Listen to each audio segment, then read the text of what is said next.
இப்போ ஈசிஆரும் ஓஎம்ஆரும் செம்ம connect. Stepstone secret flat near Kovalam ECR. Beach resort flat just 24 lakhsல. லான்ச்சிங் ஆஃபர்ல பிளாட் வாங்குங்க 5 lakhs ப்ராஃபிட்.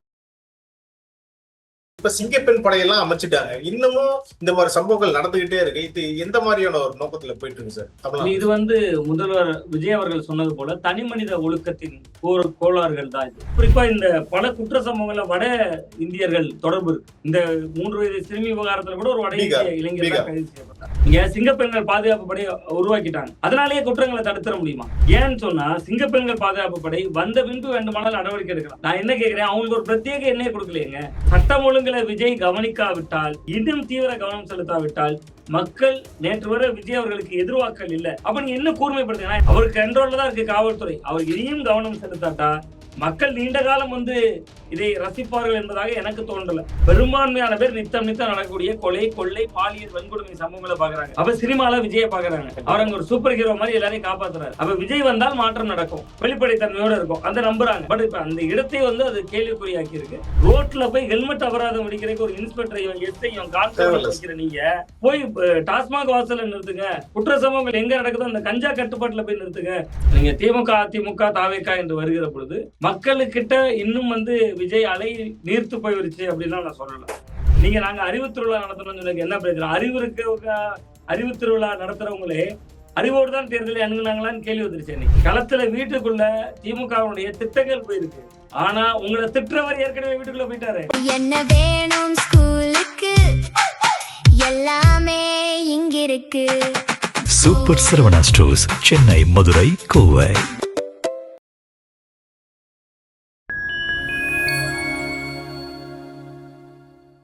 ஃபைன் டைம் நேயர்களுக்கு வணக்கம். இன்று நம்மோடு இணைந்திருப்பவர் பத்திரிகையாளர் திரு சுவாமிநாதன் அவர்கள்.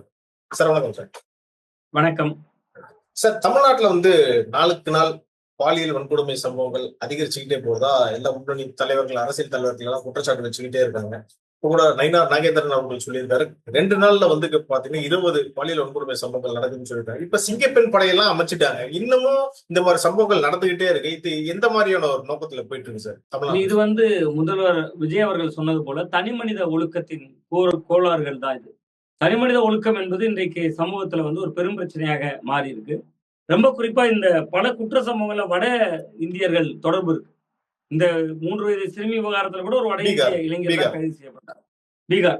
அப்ப கிட்டத்தட்ட நீங்க வட இந்தியாவிலிருந்து இங்க கட்டுமானம் தொடங்கி பல வேலைகள் செய்யக்கூடியவர்களை கண்காணிக்க வேண்டிய அவசியத்தை இந்த குற்ற சம்பவங்கள் உணர்த்துது. நீங்க சிங்கப்பெண்கள் பாதுகாப்பு படையை உருவாக்கிட்டாங்க. அதனாலேயே குற்றங்களை தடுத்துட முடியுமா? அது ஒரு பெரிய முடியாவே செய்யாத ஒரு விஷயம் தான். ஏன்னு சொன்னா சிங்கப்பெண்கள் பாதுகாப்பு படை வந்த பின்பு வேண்டுமானால் நடவடிக்கை எடுக்கலாம். நான் என்ன கேட்கிறேன், அவங்களுக்கு ஒரு பிரத்யேக எண்ணெய் கொடுக்கலையேங்க. நீங்க காவல்துறைக்கு அழைக்கக்கூடிய அதே 100க்கு அழைக்கணும். அது 100 கலைச்சு ஏன் சிங்கப்பெண்களை நான் அழைக்கணும்? 100 அழைத்தாலே, ஆமா 100 அழைத்தாலே போலீஸுக்கு தானே போகுது. அப்ப நீங்க சிங்கப்பெண்கள் பாதுகாப்பு படைக்கு தனி பிரத்யேக எண்ணெய் உருவாக்கணும். அந்த எண்ணெய் ஒவ்வொரு வீட்லயும் குழந்தைகள் கிட்ட எப்படி அப்பா அம்மா பேரை சொன்னா நம்பரை சொல்லணுமோ அதே மாதிரி சிங்கப்பெண்கள் பாதுகாப்பு படைக்கு இந்த நம்பரை போடணுமா அப்படின்னு குழந்தைக்கு சொல்ல தெரியணும். நிறைய இடங்கள்ல ஸ்கூல் காலேஜ்ல போய் எல்லாம் பயிற்சி முகாம்கள் எல்லாம் கொடுக்குறாங்கன்னு சொல்றாங்க. பட் ஆனா இது போதுமானதாக இருக்காதுங்க. முதல்ல நீங்க இங்க தனி மனித ஒழுக்கம் கேள்விக்குறியாகி விட்டது. கஞ்சா, போதை, கலாச்சாரம் தலை தூக்கி இருக்கு. அதை முதல்ல ஒழிக்கணும். நீங்க நேற்று வரை திமுக அரசு விமர்சிச்சாங்க. இப்ப ஏன் இவ்வளவு விமர்சனம் வருது? நீங்க விஜய் அவர்களை ஒரு சூப்பர் ஹீரோவா மக்கள் பார்த்துட்டாங்க. அதனாலதான் 108 இடங்களை கொடுத்தாங்க. அப்ப விஜய் வந்துட்டாருன்னா இதெல்லாம் மாறிடும். எனக்கு நன்றாக நினைவுல இருக்குங்க. நான் ஒரு சாமானிய மக்கள்கிட்ட அதிகமா உரையாடக்கூடியவன். நாகர்கோவில்ல ஒரு நாள் நான் அப்படி நின்றுட்டு இருக்கிறப்ப ஒரு ஆட்டோ ஊழியர் வேகமா என்னை பார்த்துட்டு வந்தாரு.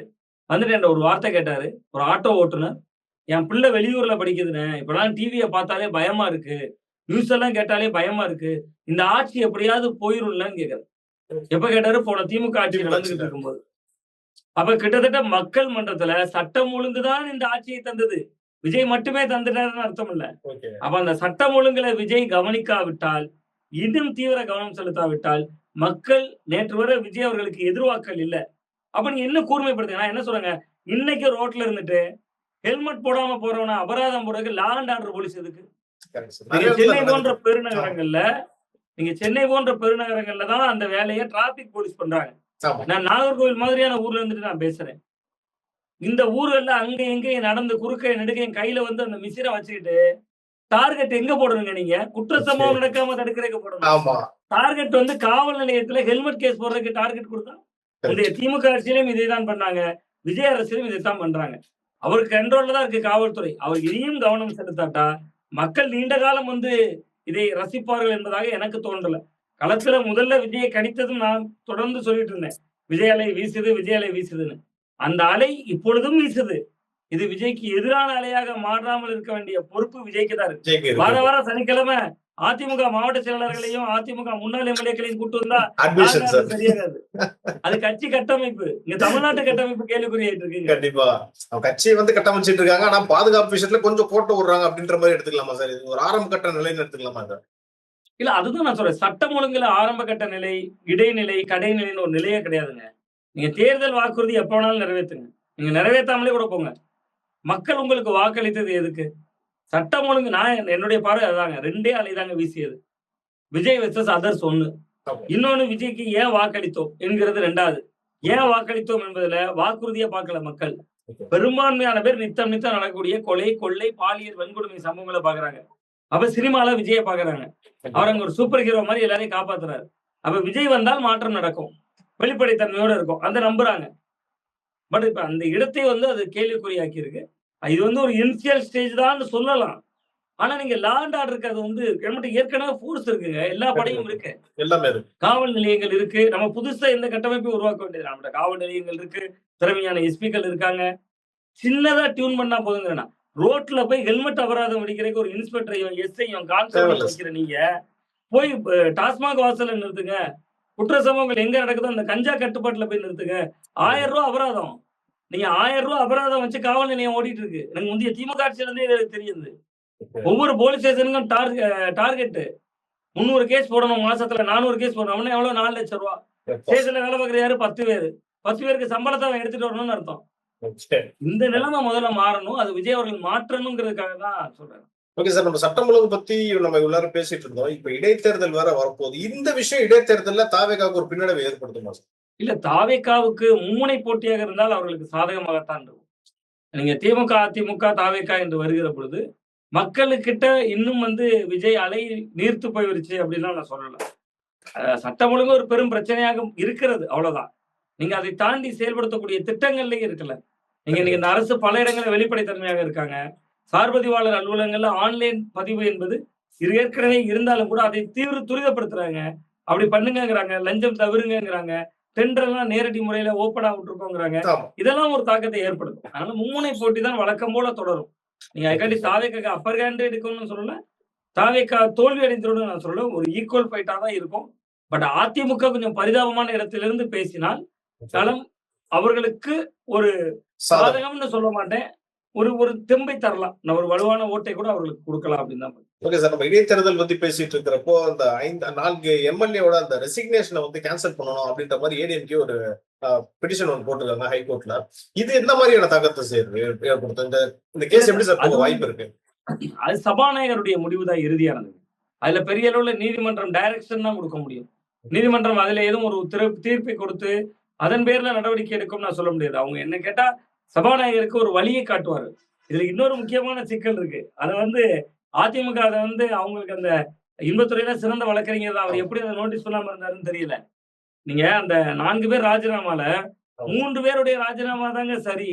4வது ராஜினாமாக்கு திசையை கண்டது சபாநாயகர். அவர் ஏன்னா அந்த அம்பாசமுத்திரம் இசக்கி சுப்பையா கையில எழுதி கொண்டு வரல.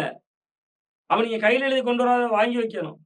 உங்க ரிசைனேஷன் ஏற்கலன்னு சொல்லி வீட்டுக்கு அனுப்பிடணும். அப்படிதான் 2 நாள் கழித்து அறிவிக்கலாம். நீங்க அங்க இருந்து லீவ் லெட்டர் சரியா எழுத எலி படத்துல எல்லாத்தையும் சரியா எழுதி கொண்டு வாங்க கடனை தந்துருங்கிற மாதிரி நீங்க கையிட்டு எழுதிட்டாங்கன்னு சபாநாயகர் வாங்கிட்டு போனாரு. அதுக்கு பேர் தான் அதிகார துஷ்பிரயோகம், தவறான வழிகாட்டல். அதை ஏடிஎம்கே கிளைம் பண்ணிருக்கலாம். பட் அவங்களுக்கு தெரியல, அந்த கோணம் தெரியல. மற்றபடி அதுல வந்து பெரிய நடவடிக்கை எல்லாம் நீதிமன்றம் எடுக்கும் நான் நம்பல. அது வந்து ஒரு வழிகாட்டுவாங்க. சபாநாயகர் இந்த திசையில் செல்ல வேண்டும் என்று வழிகாட்டுவார்கள் அப்படின்னு தான் பாக்குறேன்.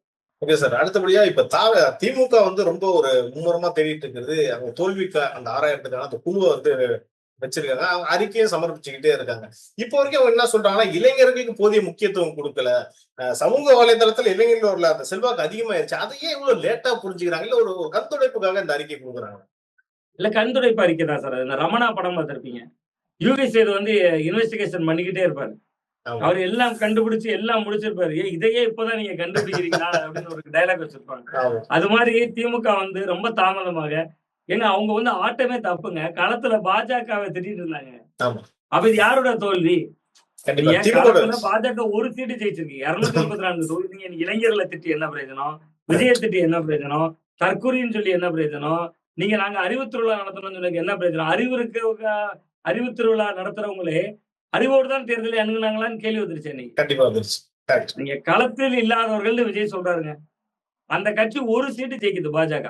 ஆமா. இங்க மொத்தமா எதிர்த்தது பூரா, இந்த தேர்தல் அணுகுனது பூரா, அதுல ஒரு பேட்டி கொடுத்தாரு மு.க. ஸ்டாலின் அவர்கள். உள்ளபடியே தாவேகாவினர்லாம் அப்படி பார்த்தாங்கன்னா அப்படி அவர் பின்னாடி போய் இம்ப்ரெஸ் ஆகி போய் அவ்வளவு பேர் உதயசூரியனை குத்திடுவாங்கன்னு நினைச்சாரு என்னதான். புதிதாக வந்த கட்சியை நாங்க விமர்சிக்க மாட்டோம். யாரு வந்தாலும் வரவேற்போம். அது எம்ஜிஆர் வாங்கின அடியோட வலி. அப்ப கிட்டத்தட்ட வந்து களத்தை கணிக்க தவறியதால் திமுக தோல்வி அடைந்தது. இப்ப கண்டுபிடிப்புக்காக காரணம் தேடுறாங்க. இளைஞர்கள் இல்ல, அது இல்ல. ஏங்க இளைஞர்களுக்கு என்னெல்லாம் பண்ணாங்க அவங்க? 18 வயசு தாண்டினாங்க கல்லூரிக்கு போனா புதுமை பெண் திட்டம், மாணவன் நோட்டு வாங்குறதுக்கு தமிழ் புதல்வன் திட்டம், 10 வருஷமா 8 வருஷமா ஜெயலலிதா பீரியட்ல வழங்கப்பட்ட பின்பு நிறுத்தி வைக்கப்பட்ட லேப்டாப் 30 லட்சம் பேருக்கு தேர்தலுக்கு வழங்குனீங்க. நான் அன்னையில இருந்தே சொல்லிட்டு இருக்கேன். லேப்டாப் எதிர் வீட்டு பையன் வாங்கிட்டு வரான் ப்ரோ. நான் எதிர் வீட்டு பையன் லேப்டாப்பை பாக்குறேன். ஃப்ரெண்ட்ல தமிழ் வெல்லும்னு ஸ்டாலின் படம் இருக்கு. வீட்டுக்கு வந்த உடனே அவன் ஃப்ரெண்ட்ல விஜய் படம் வச்சு விஜய் சர்க்கார் வைக்கிறான். இந்த கலை யதார்த்தத்தை நம்ம தொலைக்காட்சியில சொல்லும் போது யாரும் நம்பலையே. அதான் சார் நானும் கேக்குறேன். நம்ம இந்த கலை யதார்த்தத்தை சொல்றேன். 5 ஓட்டில் 1 ஓட்டு விஜய் வாங்கி விடுவார்னு நான் ஒரு 6 மாசம் முன்னாடியே சொன்னேன். அது களத்துல வந்து கொஞ்சம் க்ளோஸா வரும்போது 2 ஓட்டை வாங்கிட்டாரு. அது எனக்கே சாக்காதான் இருந்துச்சு. 1 ஓட்டு தான் நானே மதிப்பீடு செஞ்சேன். பட் நமக்கு தெரிந்த இந்த தகவல் கூட நீங்க இத்தனை தேர்தல் வியூகப்பாளர் வச்சு தெரியலையே. அதுவும் இன்னைக்கு வந்து கொடுத்த அறிக்கையில் என்ன சொல்றாங்கன்னா, அதாவது எல்லார் வீட்லயும் அவங்க வீட்டுக்குள்ளேயே வந்து ஒரு பரப்புரை பண்றாங்க. அதுதான் வந்து பெரிய தாக்கத்தை ஏற்படுத்துது அப்படின்னு சொல்றாங்க. இதை வந்து கிட்டத்தட்ட 6-7 மாசமா நம்ம சொல்லிட்டு இருக்கும்போது அவங்க காதுல வாங்கலன்னா அவங்க ரொம்ப யதார்த்தமா பாத்துட்டாங்களா மீடியாவை?